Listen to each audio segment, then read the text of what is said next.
और अब खबर तफसील से। तेलंगाना के वज़ीर आला रेवंत रेड्डी दिल्ली के 2 रोज़ा दौरे पर हैं। आज उन्होंने दिल्ली असेंबली इंतखाबात के लिए कांग्रेस की 2 जमानतों को जारी किया। इस मौके पर वज़ीर आला रेवंत ने कहा कि दिल्ली में कांग्रेस इख्तिदार में आने के बाद 500 रुपये में गैस सिलेंडर और 300 यूनिट बिजली मुफ्त फराहम की जाएगी। वज़ीर आला रेवंत रेड्डी ने मीडिया से खिताब करते हुए बीजेपी और आम आदमी पार्टी को तनकीद का निशाना बनाया।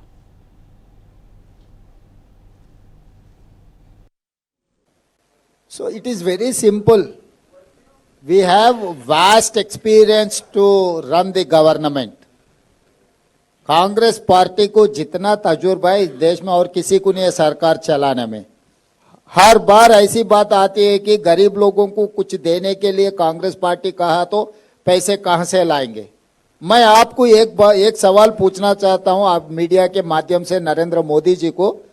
वो 11 साल प्रधानमंत्री बनकर 16 लाख करोड़ रुपए कारपोरेट कंपनी को माफी किए, कहां से लाए ये पैसे, किसका पैसे?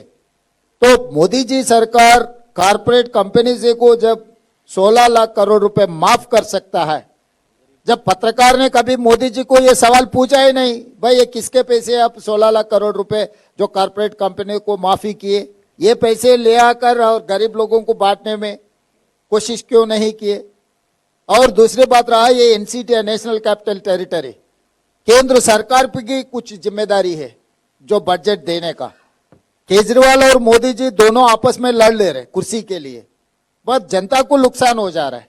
जब केंद्र सरकार को पकड़ना है, जहां पर उनका जिम्मेदारी है, जहां पर उन्हें वजन उठाना है जरूर उठाना है।